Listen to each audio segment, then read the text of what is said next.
peluang baru akan bergeser kepada Anies Baswedan kalau tingkat kepuasan kepada Pak Jokowi itu cuma 50%, apalagi di bawah 50%. Karena Ganjar bagian dari orang yang puas tadi itu, gitu loh.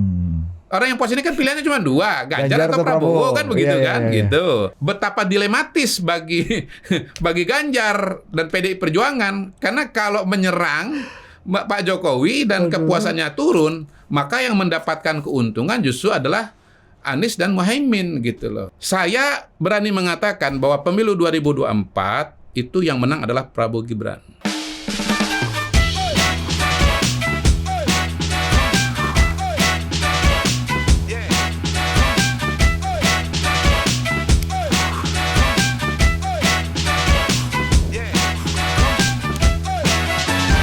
Oke, welcome to Toto Politik dan kembali bersama Mr. Q.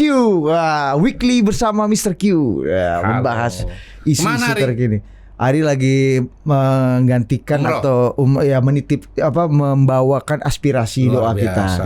kita. Tan Malaka umroh itu luar biasa maksudnya. Oh gitu ya. Itu agak oksimoron, anomali atau ada apa Mr. Q? Iya, memang mungkin ini Tan Malaka yang religious gitu. Iya, bukan dulu Tan Malaka juga mimpinya ingin menciptakan pan-Islamisme. Oh begitu. Setahu saya Tan Malaka itu orientasinya itu dekat-dekat dengan sosialis komunis. Tapi kita nggak bicara itu. Kita bicara mengenai situasi politik terkini. Oke. Kan kemarin pas MK udah diputuskan, meskipun fix kita tidak bisa ada gangguan terkait dengan putusan kemarin, tapi tentu saja banyak yang mengatakan bahwa loh ini hulunya aja udah nggak beres nih. Artinya di hilirnya juga punya problem. Jadi Mas Gibran itu melenggang, Prabowo Gibran itu melenggang dengan basis etik dan moral yang bermasalah lah setelah kemarin putusan MK. Ya kembali kalau bicara politik itu kan mau pakai perspektif yang mana?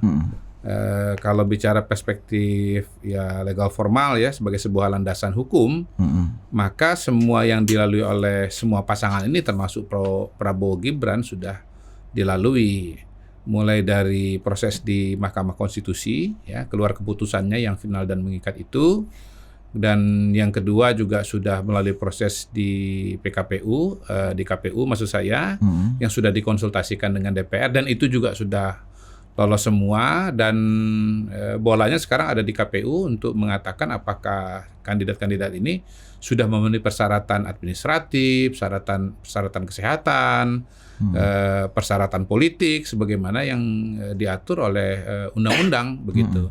MK kemarin kan jangan lupa merupakan proses terhadap hakim MK-nya gitu, dan sudah jelas dikatakan oleh Pak Jimli, Pak Mahfud maupun semua ahli-ahli hukum yang waras ya begitu ya. Ada nggak waras Mr. Q? Bahwa hasilnya itu tidak bisa berubah. Dan saya kan orang yang termasuk dari jauh-jauh hari sudah mengatakan bahwa yang namanya, dan mengingatkan kita semua lah, bahwa yang namanya keputusan MK itu seberapapun anehnya gitu ya. Ya itu nggak bisa diubah gitu. Final and binding. Final and binding gitu loh. Jadi mau ada gugatan baru terhadap gugatan yang lama itu ya udah ada putusannya gitu ya. Saya nggak ngomong soal yang baru ya, karena barangkali tinjauan hukumnya berbeda. Biarlah orang hukum tata negara yang membahasnya. Tetapi kan di sini kan di forum ini kan saya udah pernah mengatakan jauh-jauh hari bagaimana ada contoh misalnya pada zaman Pak Mahfud jadi ketua MK tahun 2010, hasil MK membatalkan kemenangan pilkada Sugianto Sabran, dan bukannya memerintahkan adanya pilkada ulang, tetapi justru langsung memenangkan lawannya yaitu Ujang Iskandar gitu. Bahkan ini ya jadi KPU terus sendiri ya, jadi KPU ya. Jadi KPU kan orang berdebat, MK nggak boleh jadi positif legislator, perannya negatif legislator. Saya bilang pernah suatu masa bahwa MK itu bukan cuma sekedar positif legislator, bahkan menjadi KPU gitu. Contoh yang kedua saya sampaikan di beberapa forum, bagaimana ada pelanggaran pidana ya, suap, jelas-jelas pelanggaran pidana, bukan pelanggaran etik loh ya, pelanggaran pidana, terima suap dalam kasus Akil Mohtar. dalam kasus pilkada Kabupaten Gunung Mas, Kalimantan Tengah, pilkada Kota Palembang, Sumatera Selatan. Kalau nggak salah ada 1-2 lagi, tetapi yang saya ingat 2 ini, karena dua-duanya kampung halaman 1 dan kampung halaman 2 saya gitu ya. Itu nggak berubah hasilnya, walaupun terbukti yang namanya Akil Mokhtar itu terima suap dan dia dihukum, dan setahu saya sampai sekarang juga belum keluar. Masih di dalam. Iya, bahkan dalam kasus bukan etika lagi ya, Mr. Q ya. Bukan. Pilkada Kota Palembang gitu ya. Yang selisihnya cuma berapa? 8 suara apa 5 suara gitu. Nggak balik gitu. Nggak ada cerita bahwa oh ya Akil Mokhtar ini prosesnya ini karena pidana dan terbukti sudah, maka kemudian hasil yang kemarin diubah gitu. Nggak ada. Legitimasinya nggak kuat gitu. Ya meskipun kita merasa begitu, tapi ya faktanya nggak bisa. Iya kan, balik lagi kemudian ini keputusan Mahkamah Konstitusi diambil oleh hakim yang ternyata hukum pidana melanggar pidana gitu. Ini bermasalah secara etik. Ya jalan aja tuh semua pemerintahan. Iya, semua keputusan yang diambil pada waktu itu ya tetap berjalan dengan sebagaimana adanya. Misalnya dalam kasus di Pilkada Kota Palembang, saya lupa siapa nama wali kotanya ya, itu kan kemudian tetap menjabat, menjalankan tugas, dan ya lepas kemudian ada masalah-masalah, itu sesuatu yang sudah lepas dari masalah di MK gitu. Menurut saya itu kacamata yang harus dilihat dari proses-proses yang sudah terjadi pada hari ini gitu. Tapi kan oke deh, kalau misalnya putusan kita hargai bersama, meskipun suka tidak suka, masuk akal atau tidak masuk akal, itu final and binding, konstitusi mengamanatkan itu. Tapi kan artinya punya efek politik misalnya. Efek politik itu artinya wah ini dampaknya berarti orang bisa marah. Prabowo Gibran, banyak pengamat bilang Prabowo Gibran akan langsung kalau saham itu terkoreksi. Nah itu Mr. Q melihatnya gimana dampak politik dari? Ya, kalau ke sana kan kita harus bicara mengenai riset ya, supaya ada datanya. Di tempat ini juga kan saya sudah mengatakan sebelum ada hasil-hasil survei bahwa kira-kira ini nanti akan menyentuh hanya sebagian saja, diketahui sebagian saja oleh masyarakat Indonesia. Saya sebut minoritas lah pada waktu itu. Kalau nggak salah saya menyebut sekitar angka 30-40%. Dan rasa-rasanya dari lembaga-lembaga survei yang sudah melakukan penelitian mengenai tema tersebut, angkanya di sekitar itu 30-40% itu. Artinya yang mengetahui isu ini itu tidak semua masyarakat Indonesia. Masyarakat Indonesia itu kan kalau kita bicara pemilu kan 205 juta ini. Jadi berapa 30%-nya? 40% dah. Ya berarti sekitar 40 juta begitu, bukan 200 juta gitu. Nah, dari 40% itu sendiri kan juga ada yang menerima keputusan MK, ada yang tidak menerima. Betul. Ada yang pendukung Prabowo, ada yang nggak suka sama Prabowo Gibran. Jangan di sana dulu. Menerima tidak menerima. Menerima tidak menerima dulu. Dan ada yang tidak menjawab juga. Dan yang tidak menjawab itu biasanya besar. No comment saya soal itu. Saya nggak punya pendapat mengenai hal tersebut gitu. Lah kalau dia nggak punya pendapat mengenai hal tersebut, bagaimana hal tersebut akan berpengaruh gitu. Jadi dalam kasus isu-isu pro kontra seperti ini, terutama isu MK, sebetulnya kalau kita mau melihat dampaknya itu, dampak paling besar adalah dari mereka yang tahu dan kemudian tidak setuju dengan keputusan MK gitu. Bayangkan dari yang tahu 40% itu harus kita kurangi mereka yang tidak punya pendapat, setuju atau tidak setuju, dan biasanya jumlahnya juga cukup besar, mungkin sekitar 20-30% gitu. Jadi udah 30% sendiri itu sudah kita harus buang dari segi efek kan begitu kan. Kemudian mereka yang tidak menolak, yang bersetuju, artinya fine dengan itu gitu, itu tentu tidak punya efek negatif. Nah, katakanlah mungkin 30-40% lagi itu punya penilaian bahwa ini ya harus ditolak gitu loh. Harusnya ditolak. Nah, inilah yang kemudian mereka yang akan punya pengaruh terhadap hasil pilihan-pilihan dalam konteks pemilu gitu. Nah, kalau bicara hasil survei kan yang sudah rilis ya, yang paling secara baru, terbuka kan itu kan Carta Politika. Carta paling baru, dan di situ hipotesanya kalau yang publik tangkap gitu ya, Mr. Q ya. Oh, ternyata berdampak karena Pak Prabowo terkoreksi, Mas Ganjar sudah mulai rebound ketika simulasi 3 nama kalau nggak salah, Mr. Q. Jadi gini aja, saya itu supaya jangan salah saya bacain aja rilisnya. Ini rilis resmi dari Carta Politika ya. Karena sekarang ini ada lagi rilis yang katanya nggak resmi alias yang bocoran. Tapi udah dibantah kemarin ya. SMRC itu udah dibantah, itu hoax katanya. Kata Mas Saidiman langsung dibantah di acara. Saya nggak tahu kalau itu. Yang saya maksudkan itu Shawn Mendes Research and Consulting. Ada. Shawn Mendes. Iya, Shawn Mendes. atau Sergio Mendes. Shawn Mendes Research and Consulting ya. Nah, jadi kan kalau lihat hasil surveinya ini ini dilaksanakan, kenapa dilaksanakan pada tanggal data surveinya 26 31 Oktober 2023. Artinya pasca putusan MK. Pasca putusan MK dan lebih jauh lagi pasca deklarasi Prabowo Gibran lah ya kan, supaya fair kan semuanya kan sudah deklarasi dulu gitu. Udah formationnya udah inilah, udah solid lah. Itu udah resmi. Nah, kalau kita lihat hasil surveinya ini nih, Carta Politika, kalau calon presiden sendirian Ganjar Pranowo 36,9 ya, ini dalam margin of error dengan Prabowo Subianto 35,3. Ya beda tipis ya, kalau dalam survei sih sebetulnya ini margin of error gitu. Ganjar berapa Mr. Q? Ganjar 36,9. Prabowo 35,3. Anies Rashid Baswedan 24,3. Tidak tahu tidak menjawab 3,5. Nah, saya mau langsung aja nih ya supaya ada perbandingan kan gitu. Saya turun survei juga pada waktu itu. Di tanggal yang mirip. Di tanggal yang kurang lebih sama. Jadi Indobarometer itu surveinya tanggal 25 sampai 31 Oktober. Hampir sama persis, cuman beda tanggal mulainya aja. Ya, kalau Carta 26, saya tanggal 25.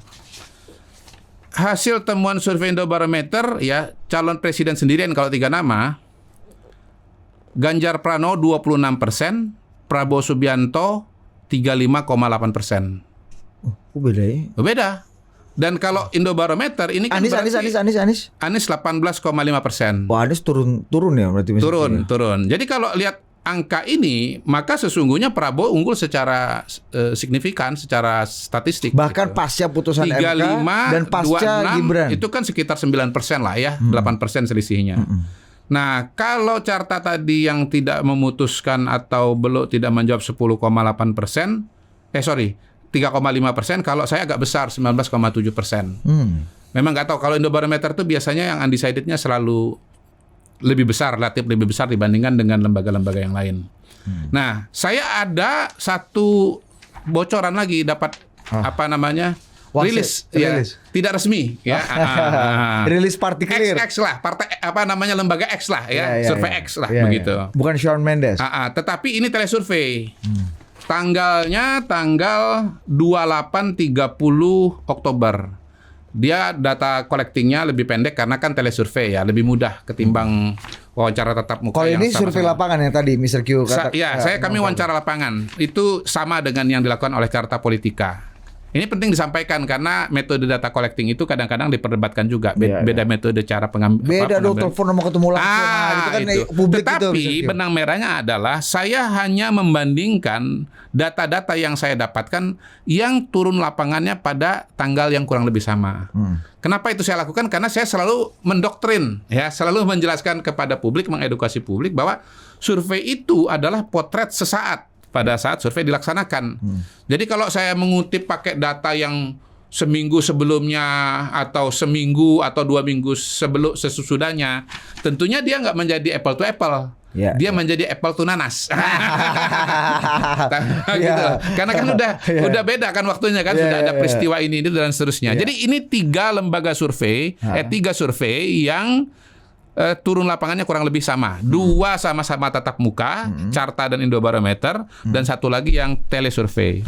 Yang telesurvei lembaga X ya. Ini resmi nggak nih? Enggak resmi ya? Enggak resmi. Sekarang ini kan yang enggak resmi juga boleh dikutip kan? Tapi nggak boleh disebutkan. Mr. Q nggak mau sebut. Saya sebut. Oh, sebut. X. Aduh, memang Mr. Q. Iya, silakan dicari aja kan. Kalau Shawn Mendes kan ketahuan kan, bisa ditanyain orangnya siapa. Kalau X kan, ya silakan percaya atau nggak percaya nih pemirsa sama saya kan gitu. Lanjut. Ganjar Pranowo 32,5.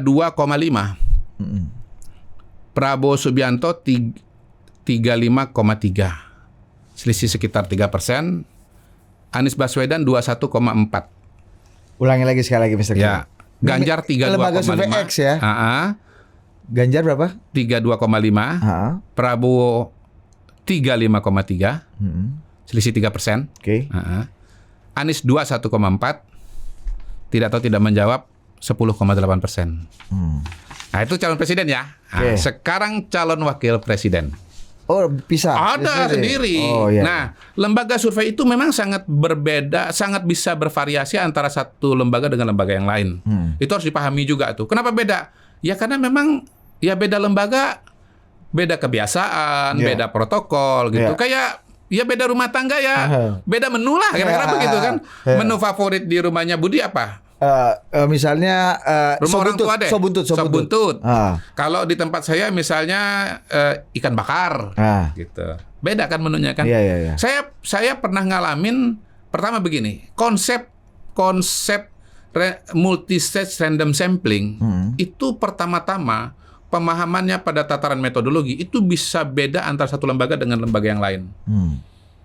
Saya bisa mengatakan lembaga-lembaga dulu yang satu induk ya, yang pernah sama-sama bareng-bareng ya di Lembaga Survei Indonesia, itu kira-kira pemahamannya sama tuh. Tapi kalau yang lembaga survei tumbuh di luar, bukan keturunan atau bukan derivat ya. Ya dari jumhur survei ini ya. Dari mazhab, dari komunitas Lembaga Survei Indonesia dulu itu mungkin pemahamannya beda. Yang kedua, kalaupun pemahamannya sama, ketika protokol di lapangan itu bisa beda loh.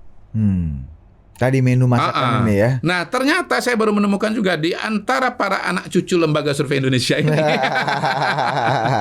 itu begitu nyusun kuesioner, ternyata juga ada dinamika perbedaan. Improvisasi ini, Mr. Q ya. Ada lembaga yang pokoknya kalau susunan pertanyaannya, kan kalau penelitian itu kan mau meneliti variabel A, B, C terhadap variabel X gitu. Nah, A, B, C ini disebut IV, independent variable. X itu dependent variable. Gitu. Misalnya perilaku memilih. Sebabnya apa sih? Mungkin latar belakang sosial, agama, usia, dan seterusnya. Kemudian penilaian terhadap kondisi ekonomi, kondisi hukum, dan seterusnya. Gitu. Nah, lembaga ini ada yang pokoknya DV-nya dulu ditanya. Elektabilitas dulu, baru kemudian IV-nya ditanya. Ya, ditanya mengenai penilaian-penilaian terhadap berbagai macam aspek tadi, termasuk penilaian mungkin kepribadian dan tergantung teorinya kan. Tapi gitu, main course dulu awalnya tuh. Iya, jangan main course. DV-nya dulu. DV. Mohon maaf kalau Didit agak susah. Iya, susah. Ini biasa nih pelajaran yang paling dihindari adalah statistik dan kayak gitu. Metodologi penelitian. Oke. Lanjut bisa. Nah, ada juga yang berpandangan justru sebaliknya, IV-nya dulu. Tanya IV-nya dulu, ya kan? Baru kemudian DV-nya kan begitu kan? Loh ya IV-nya dulu yang ditanya kan? Baru kemudian DV-nya. Dan itu nggak ada yang benar, nggak ada yang salah, Mr. Q. Nah, ini menurut saya menarik. Justru karena saya baru menemukan itu, saya sedang utak-atik tuh. Mana yang benar dan apa bukan mana yang benar. Apa ada pengaruhnya atau tidak gitu. Ternyata? Nah, nomor yang ketiga sebetulnya adalah mazhab yang lain.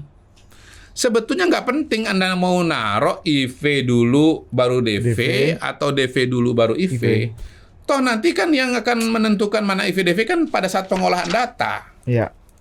Gitu loh. Relasi itu bukan karena susunan di kuesioner, tetapi karena angka-angka ini nanti akan bicara dengan sendirinya gitu. Betul. Nah, mana yang benar belum tahu, saya belum jawab. Saya justru baru menemukan bahwa ternyata perbedaan antar lembaga itu bisa sampai sedalam itu yang saya nggak menduga sama sekali itu. Dan hasilnya berbeda.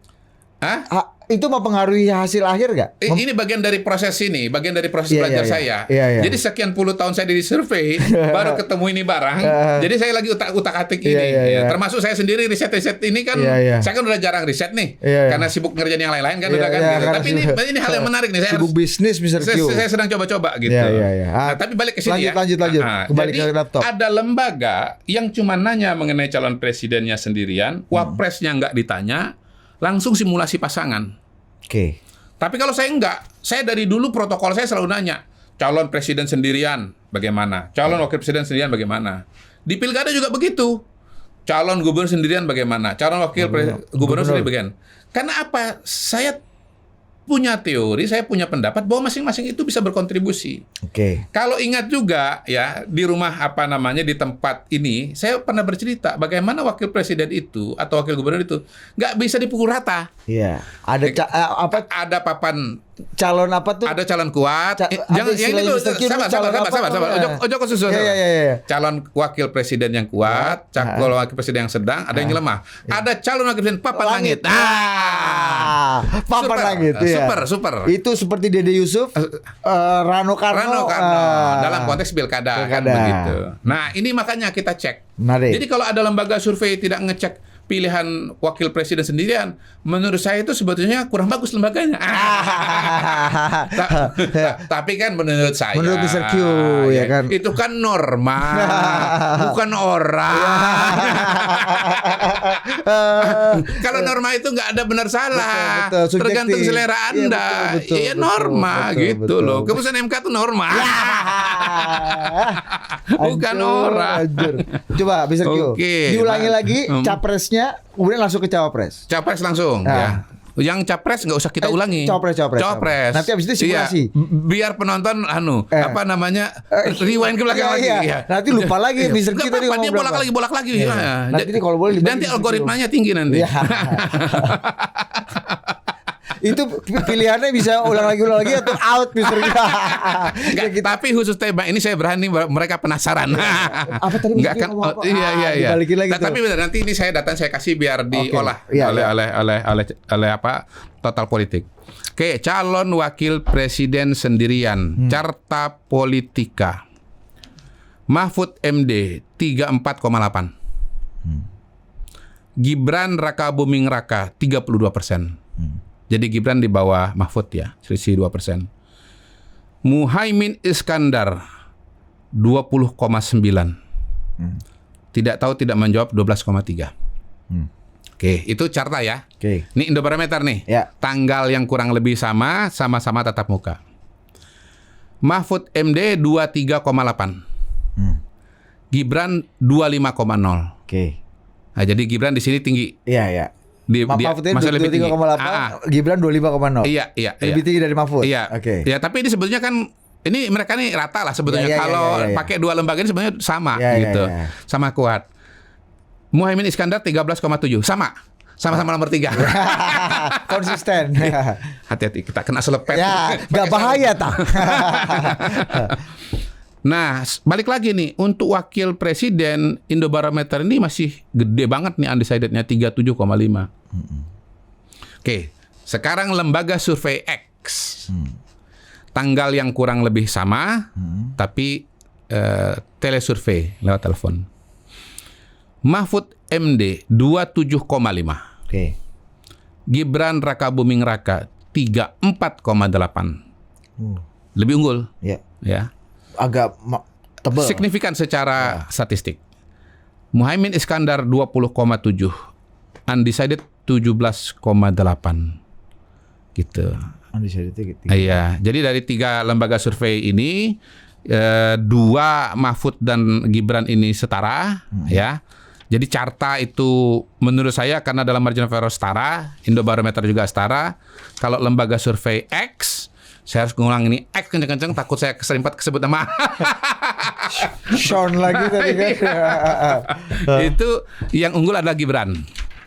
Oke, sekarang pasangan. Ini ditunggu-tunggu. Pasangan. Oke, saya pulang dulu ya. Ya, jangan. Penasaran. Iya. Oke. Carta Politika. Tanggal yang kurang lebih sama, wawancara tatap muka. Ganjar Mahfud 36,8. Prabowo Gibran 34,7. Kalau pakai angka ini setara nih, walaupun kalah tipis ya. Anies Muhaimin 24,3. Oke. Belum memutuskan 4,3. Oke, itu carta. Indobarometer. Ganjar Mahfud 26,2. Prabowo Gibran 34,2. Wow. Anies Muhaimin 18,3.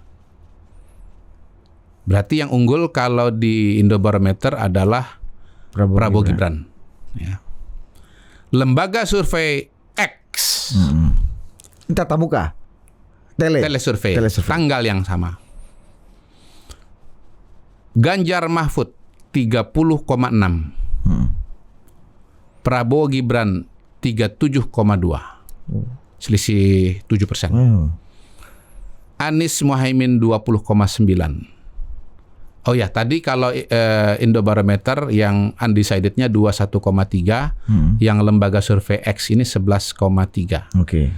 Jadi kalau pakai data pasangan ya untuk 3 lembaga pada hari ini, pada tanggal pada saat survei dilaksanakan, maka posisinya ini Carta Politika Ganjar Mahfud, Prabowo Gibran itu kurang lebih seimbang. Kalau Indobarometer dan lembaga survei X, yang unggul adalah Prabowo Gibran dengan selisih yang cukup signifikan. Oke. Karena untuk Indobarometer selisihnya sekitar 8%, untuk lembaga X selisihnya 7%. Nah, dari angka-angka itu kalau menurut saya ya pasca keputusan MK ya, pasca keputusan MK ya, bukan MK ya. MK kan kemarin tuh tanggal berapa tuh? Ya, November ya? November. Tapi ini setelah deklarasi dan setelah keputusan MK, posisinya itu adalah ya yang unggul adalah Prabowo Gibran dengan selisih yang cukup signifikan. Carta kalau menurut saya walaupun angkanya Ganjar Mahfud 2% di atas pasangan Prabowo Gibran, sebetulnya itu setara karena dia margin of error. Ya. Kalaupun misalnya dianggap tapi secara psikologis melihatnya kan iya, kalaupun unggul ini 2-1 lah kira-kira. Saya belum menyebut lembaga-lembaga yang lain. Nah, karena sekarang ini banyak data survei gentayangan gitu ya, lewat warwir. Saya pada hari ini dapat 7 hasil survei. Yang hasilnya survei yang dari hasil survei itu hasilnya komposisinya adalah 1-6. Artinya? 1 yang tadi setara atau Ganjar unggul dikit, yang 6 Prabowo Gibran unggul. Karena itu pada kesempatan ini di luar 3 ini. Di luar 3 ini. Tetapi kalau ini kan anak cucu dari lembaga survei Indonesia. Bukan. Jadi 3 ini, kenapa yang lain itu saya nggak sebut? Ya pertama ya karena begini, datanya beda, data collectingnya tuh beda waktunya. Yeah. Yang saya sebut ini hanya data collectingnya itu sama gitu, sehingga kita apple to apple dengan Carta Politika. Kalau yang datanya sudah beda itu kan udah lain dinamika, lain cerita gitu. Nanti dibilang perbedaan itu adalah karena perbedaan soal waktu gitu. Ada meng-capture hari itu ya. Tetapi saya perlu saya mau sampaikan juga supaya penonton podcast ini jadi rame gitu. Dan supaya lebih rame lagi, mau lebih rame lagi? Nggak, mau lebih rame lagi? Oke. Saya berani mengatakan bahwa pemilu 2024 itu yang menang adalah Prabowo Gibran. Gitu. Nih masih jauh nih Mr. Q. Nggak apa-apa. Kan supaya rame. Kan kata Mr. Q ini sangat dinamis. Ini gambaran hari ini. Kenapa ini bisa memprediksi apa yang tanggal 14 Februari terjadi? Pertama kan karena saya sudah biasa melihat tren data. Saya kan nggak ngeliat cuman satu data. Saya kan udah biasa ngeliat hasil pemilu presiden dari 2004, 2009, 2014, 2019. Alhamdulillah selama ini selalu benar gitu ya. Gitu. Yang kedua, saya juga ngeliat pengalaman 2014, 2019.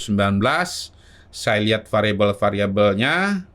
Sebagian itu variabel-variabel itu ada, dan variabel-variabel yang masih ada itu sekarang mengindikasikan angin itu ada di tangannya Prabowo gitu. Apalagi kalau kita bicara misalnya komposisi, ini yang saya sudah sering jelaskan berkali-kali ya, bahwa pada tahun 2024 ini variabel yang menentukan kemenangan pemilu itu justru ada di tangan bukan kandidat, tetapi di tangan Pak Jokowi sebagai petahana. Nah, ukuran Jokowi efek ini sekarang gimana, Pak? Ya itu tadi. Ya, jadi kan saya ulangin ya. Itu sekarang? Teorinya begini. Struktur suara para calon presiden dan wakil presiden itu ditentukan oleh respon atau sikap masyarakat terhadap Pak Jokowi. Di mana tingkat kepuasan kepada Pak Jokowi yang tinggi itu menyebabkan Prabowo dan Ganjar dominan terhadap Anies. Ya, kalau kita pakai datanya Carta Politika nih data yang sama. Tingkat kepuasan kepada Pak Jokowi berapa? 75%. Tinggi masih. Artinya mayoritas itu puas kepada Pak Jokowi. Itu sebabnya yang masih unggul di dalam datanya Carta ini adalah Prabowo dan Ganjar. Gitu. Nah, yang membedakan antara datanya Carta Politika dengan datanya Indobarometer dan lembaga X dan lembaga Y dan lembaga Z yang kita nggak bahas karena data kolektifnya pada saat yang berbeda adalah bahwa Carta itu menemukan bahwa ya pasca keputusan MK dengan adanya Gibran di sisi Prabowo itu belum membuat pergeseran suara Pak Jokowi. Gibran belum menjadi kode keras. Gibran belum menjadi telunjuk bagi pendukung Pak Jokowi gitu loh. Jadi masih ragu-ragu, masih ada menganggap Pak Jokowi masih Ganjar. Kalau menurut datanya Carta Politika. Ya. Tetapi kalau melihat data lembaga yang lain, menurut saya kehadiran Gibran itu sudah memberikan sinyal bahwa Pak Jokowi ada di sana. Bahwa pengaruh Pak Jokowi itu mulai geser kepada Prabowo Gibran. Tadi kita contoh lembaga X tadi ya. Ya. Ini juga antar lembaga nanti kan bisa beda-beda nih temuan-temuannya. Betul. Tadi kalau bicara calon presiden lembaga X itu Prabowo sendirian 35. Tapi begitu berpasangan 37. Naik 2. Nah, Ganjar Pranowo kalau sendirian itu 32. Begitu berpasangan 30 gitu. Jadi ya kelihatannya dengan adanya Gibran, suara Prabowo jadi naik, suara Ganjar menjadi turun, gitu loh. Nah, apakah kemudian teori ini benar atau tidak? Apakah kemudian tren ini akan kemudian makin menguat atau melemah, begitu? Sebetulnya itulah yang menarik untuk kita cermati, gitu. Tetapi saya kalau melihat atau saya berangkat dari teori dasar bahwa sebetulnya pemilih ini sedang menunggu kode, sinyal, telunjuk, aura Pak Jokowi itu ada di siapa, maka saya berani mengatakan bahwa Prabowo dan Gibran akan unggul. Nah, tapi gini Sirki, ada dua hal. Yang pertama, kalau dianggap memang telunjuk Pak Jokowi jadi faktor penting kemenangan ini, penentu kemenangan, lebih besar faktor dibanding elektabilitas cawapres misalnya sebagai faktor mendukung. Tapi kan kita lihat approval rating Pak Jokowi terkoreksi dari yang 80-an% katanya kemudian turun. Tapi meskipun masih tinggi. Itu pertama. Yang kedua, gelombang protesnya ini kan setelah putusan MK kita baru lihat 1-2 hari ini kan kecenderungannya kalau kita dengar dari politisi-politisi yang berseberangan itu akan terus digelorakan dan kemungkinan besar itu juga bisa berpengaruh gitu. Nah, Mr. Q lihatnya gimana? Iya, pertama memang kan angkanya ada pergeseran, ada dinamika. Biasa itu Pak Jokowi tingkat approval ratingnya itu juga naik turun gitu. Bahkan sebenarnya angka 75 itu kalau dibandingkan dengan tren di negara lain atau tren presiden sebelum-sebelumnya itu kan tinggi luar biasa. Nah, jadi ini adalah tantangan bagi Pak Jokowi untuk bagaimana mempertahankan atau meningkatkan lagi tingkat kepuasan itu kembali kepada angka 80%. Dan Pak Jokowi selalu punya formula itu tuh ya. Nah, dari yang udah-udah nih misalnya. Dari yang udah-udah gitu. Dan termasuk tantangan bagi partai-partai pendukungnya, terutama misalnya kayak Gerindra, Golkar, PAN misalnya begitu, menteri-menterinya gitu. Nah, apakah mampu atau tidak mengembalikan tingkat kepuasan kepada angka 80%? Disitulah pertanyaannya. Tetapi menurut saya, sejauh tingkat kepuasannya masih di angka 75-70%, tetap pemenang itu akan berada di bawah strukturnya Pak Jokowi gitu loh. Dia baru akan berubah, peluang baru akan bergeser kepada Anies Baswedan kalau tingkat kepuasan kepada Pak Jokowi itu cuma 50%, apalagi di bawah 50%. Karena ruang suara bagi Anies akan mencapai sampai 40-50% gitu loh. Tetapi kalau tingkat kepuasan kepada Pak Jokowi masih 75, ya opportunity bagi Anies kan masih sampai 24-25 katakanlah begitu. Kalau 30% mungkin ya bisa sampai ke 30%. Anggaplah sampai ke 27-28% misalnya begitu. Tetapi ya belum tentu juga bisa mengimbang yang lain. Sebetulnya kan pada hari ini pertarungan utama kalau menurut saya itu adalah antara Prabowo dan Ganjar gitu. Nah sayangnya saya ini udah ingatkan juga di beberapa tempat, termasuk di sini kalau nggak salah. Kalau tingkat kepuasan kepada Pak Jokowi turun, ya entah karena isu keputusan MK atau keputusan yang lain-lain, maka yang paling mendapatkan keuntungan suara itu bukan Ganjar tapi Anies, gitu loh. Karena Ganjar tetap menjadi bagian dari wajahnya Jokowi. Karena Ganjar bagian dari orang yang puas tadi itu, gitu loh. Orang yang puas ini kan pilihannya cuma dua, Ganjar atau Prabowo kan begitu kan, gitu. Nah, yang tidak puas itu opsinya orang ini nggak puas sama Jokowi. Di kepala dia itu, di mata dia itu yang terbayang-bayang adalah Anies, gitu loh. Dan saya kira bocoran dari lembaga Shawn Mendes itu tadi Shawn Mendes Research and Consulting itu juga ada menulis tuh di saran dan rekomendasinya itu betapa dilematis bagi Ganjar dan PDI Perjuangan, karena kalau menyerang Pak Jokowi dan kepuasannya turun, maka yang mendapatkan keuntungan justru adalah Anies dan Muhaimin, gitu loh. Jadi memang itu ketakutan baru ya. Iya, menutupi ketakutan yang satu dengan ketakutan yang baru gitu. Ya, intinya begini, pada hari ini ya Mas Ganjar dan Pak Mahfud ini dan PDI Perjuangan ini dalam posisi maju kena, mundur kena, gitu dia. Maju kena, mundur kena, warkop lagi nih kan, gitu ya. Nggak nyerang, ya kesel, nyerang, yang dapat suara malah Anies Baswedan, gitu. Oh gitu. Iya. Ya. Mungkin nggak Mr. Q dalam circumstances politik ke depan ini, beberapa waktu ke depan ini, wajah oposisi, wajah perubahan, wajah diametral dengan Jokowi, dalam hal ini ya pada pro-derivatifnya Prabowo dan Gibran, itu adalah Ganjar dan Mahfud, bukan lagi Anies Baswedan dan pada hari ini ada kemungkinan ya suatu perubahan strategi besar misalnya, di mana kemudian Ganjar Mahfud dan PDI Perjuangan akan memainkan peran oposisi terhadap Pak Jokowi, dan rasa-rasanya saya udah mulai melihat kecenderungan seperti itu, gitu. Tetapi itu suatu strategi yang sangat berisiko. Karena apa? Karena dia akan bergeser kuadran kepada kalangan yang tidak puas kepada Pak Jokowi, gitu.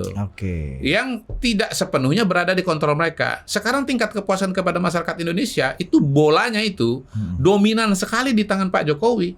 Karena pengambil keputusan mengenai kebijakan, mengenai isu-isu, mengenai bantuan-bantuan, itu ranahnya mutlak di presiden itu. Mutlak di presiden. Walaupun Menteri Keuangannya misalnya itu dekat dengan Judit Polgar, gitu.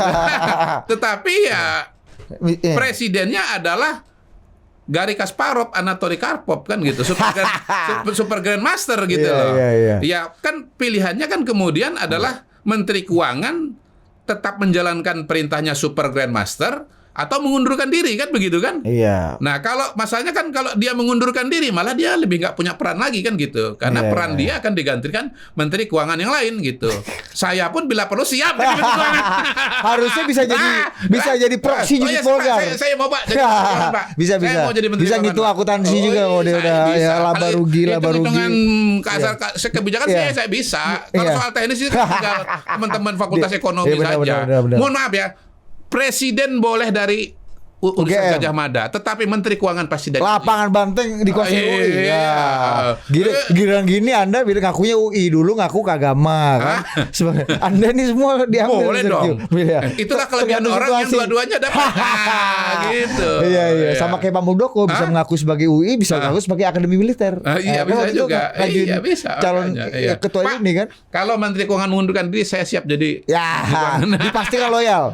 Dipastikan loyal. Super loyal. Mr. Q ini 3 periode itu dari saya. Jangan salahkan yang lain. Mr. Q ini yang terakhir nih, logik publiknya misalnya gini. Kan ada yang menganggap kayak tadi Mr. Q bilang insentif anggaran, kekuatan kebijakan ada di Pak Jokowi. Salah satunya bantuan langsung yang bantuan sosial yang macam-macam itu. Ada yang juga bilang hipotesis nggak ngaruh kawan. Bantuan sosial sebanyak apapun itu akan kalah dengan sentimen negatif publik terkait dengan kalau bahasanya Mas Hinton Pasar Debu itu penyelundupan. Wah. Oke. Demokrasi gitu-gitu. Ini dia pendidikannya apa? Masinton. Yang ngomong ini. Sarjana hukum. Oh, sarjana hukum. Yang lain juga banyak. Yang lain juga banyak. Nggak, itulah pentingnya kita memahami. Pentingnya kita sekolah. Kita sekolah ilmu politik, ya kan? Ya. Itulah pentingnya kita memahami teori perilaku pemilih. Itulah pentingnya pernah menjadi apa ya? Menjadi orang yang berproses lah, kira-kira begitu, terutama di kalangan masyarakat menengah ke bawah. Dan menurut saya itulah kelebihan Pak Jokowi jauh dibandingkan dengan lain-lain. Lebih dibandingkan dengan politisi yang lain dan presiden-presiden sebelumnya. Yang paling ngerti rakyat kecil itu namanya Jokowi gitu.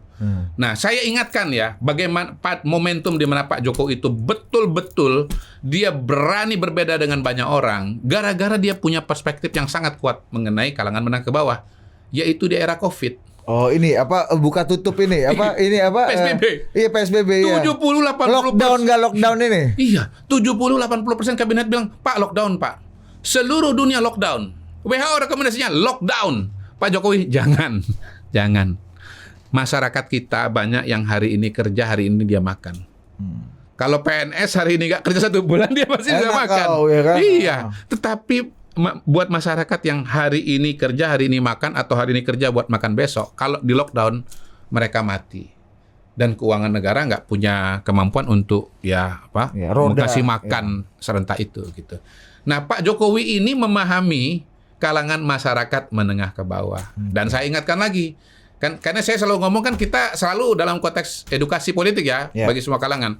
Struktur masyarakat itu seperti piramida. Menengah ke bawah itu paling besar, jauh lebih besar dibandingkan dengan yang lain. Ya, SMP, SD jauh lebih besar pada sarjana.